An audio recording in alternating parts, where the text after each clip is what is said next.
Assalamualaikum warahmatullahi wabarakatuh. Puji dan syukur kehadirat Allah Subhanahu wa taala yang telah memberikan kekuatan, kesehatan, lahir dan batin kepada kita semua sehingga kita dapat mengikuti perkuliahan walaupun secara daring. Salawat serta salam tak lupa kita kirimkan kepada junjungan Nabi Allah Muhammad SAW yang telah menjadi suri teladan bagi kita semua.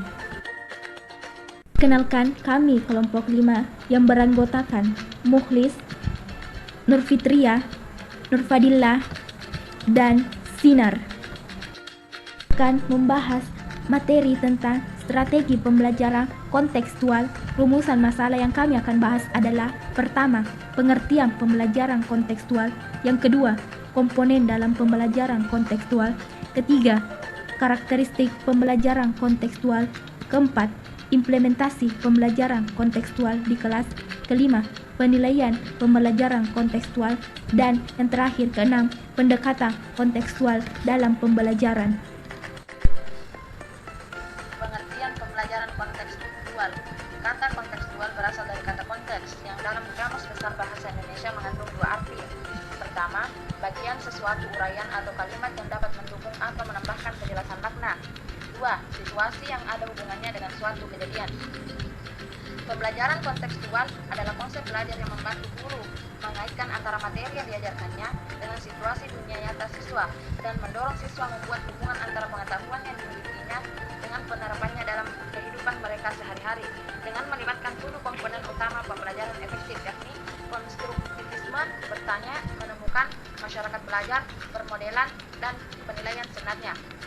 Johnson mengartikan pembelajaran kontekstual adalah suatu proses pendidikan bertujuan membantu siswa melihat makna dalam bahan pembelajaran yang mereka pelajari dengan cara menghubungkannya dengan konteks kehidupan mereka sehari-hari, yaitu dengan konteks lingkungan pribadinya, sosialnya, dan budayanya. Pembelajaran kontekstual adalah sebuah proses pendidikan yang bertujuan menolong para peserta didik memahami makna dari materi pembelajaran yang dipelajari dengan cara menghubungkan subjek-subjek akademik dan konteks pribadi, sosial, dan budaya dalam kehidupan sehari-hari. Komponen dalam pembelajaran kontekstual. Terdapat 7 komponen dalam model pembelajaran kontekstual. Yang pertama, konstruktivisme, yaitu membangun pemahaman mereka sendiri dari pengalaman baru berdasar pada awal pengetahuan. Pembelajaran harus dikemas menjadi proses mengkonstruksi, bukan menerima pengetahuan. Kedua, inquiry, proses perpindahan dari pengamatan menjadi pemahaman. Siswa belajar menggunakan keterampilan berpikir kritis. Yang ketiga, bertanya, kegiatan guru untuk mendorong, membimbing, dan menilai kemampuan berpikir siswa bagi siswa yang merupakan bagian penting dalam pembelajaran yang berbasis inquiry. Yang keempat, masyarakat belajar, sekelompok orang yang terlibat dalam kegiatan belajar bekerja sama dengan orang lain lebih baik daripada bekerja sendiri, tukar pengalaman, dan berbagi ide. Yang kelima, permodelan, proses penampilan suatu contoh agar orang lain berpikir, bekerja, dan belajar mengerjakan apa yang guru inginkan agar siswa mengerjakannya.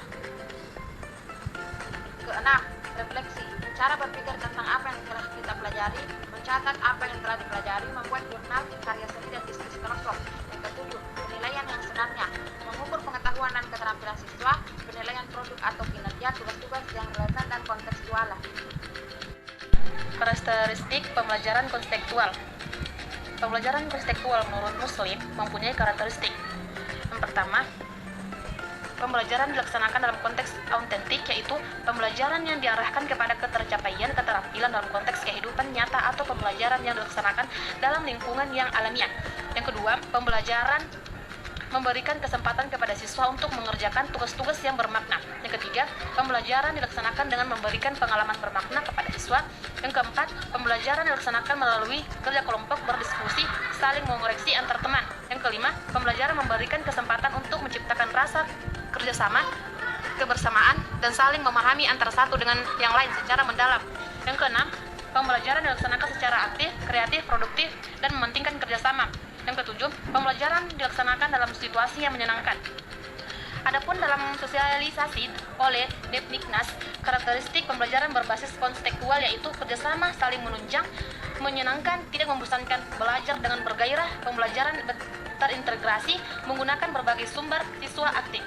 Sedangkan menurut Gunandar, ciri-ciri pembelajaran konstekstual antara lain adanya kerjasama antar semua pihak, menekankan pentingnya pemecahan masalah atau problem, bermuara kepada keragaman konteks kehidupan siswa yang berbeda-beda, saling menunjang, menyenangkan, tidak membosankan, belajar dengan bergairah, pembelajaran terintegrasi, menggunakan berbagai sumber, siswa aktif, sharing dengan teman, siswa kritis, guru kreatif, dinding kelas dan lorong-lorong penuh dengan hasil karya siswa, petah-petah, gambar, artikel, humor, dan sebagainya.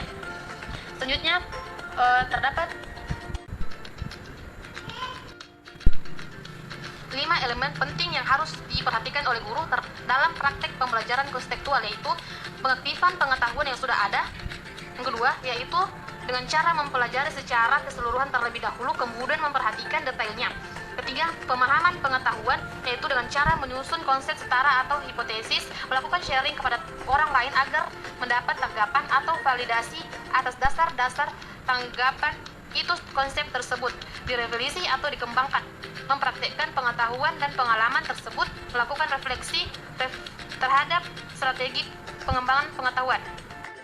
Penilaian pembelajaran kontekstual.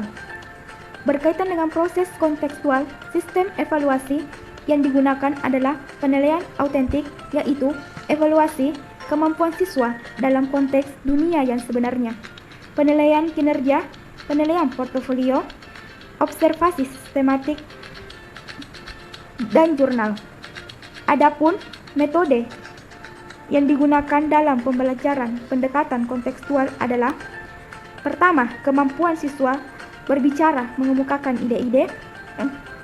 Yang kedua, kemampuan siswa dalam memahami konsep dan kedalamannya. Yang ketiga, paper dan pensil, berbagai jenis tes dengan tingkat pemikiran yang tinggi. Yang keempat, observasi, menilai sikap dan perilaku siswa. Yang keempat, demonstrasi, kemampuan mentransformasikan ide-ide ke dalam sesuatu yang dan dapat diamati melalui penglihatan, pendengaran, seni, drama, pergerakan, dan musik. Pendekatan kontekstual dalam pembelajaran. Beberapa pendekatan kontekstual menurut Saliman adalah sebagai berikut. Problem-based learning, yaitu suatu pendekatan pembelajaran yang menggunakan masalah dunia nyata sebagai suatu konteks bagi siswa untuk belajar melalui berpikir kritis dan keterampilan pemecahan masalah dalam rangka memperoleh pengetahuan dan konsep esensi dari pemateri pelajaran. Yang kedua, authentic introduction, yaitu pendekatan pengajaran yang memperkenankan siswa untuk mempelajari konteks bermakna melalui pengembangan keterampilan berpikir dan pemecahan masalah yang penting di dalam konteks kehidupan nyata. Yang ketiga, inquiry-based learning, yaitu pendekatan pembelajaran yang mengikuti metode sains dan memberi kesempatan untuk pembelajaran bermakna.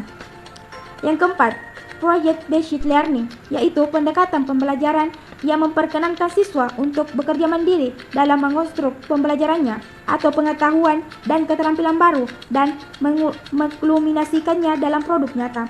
Yang kelima, work-based learning, yaitu pendekatan pembelajaran yang memungkinkan siswa menggunakan konteks tempat kerja untuk mempelajari materi-materi yang diajar menggunakan kembali di tempat kerja.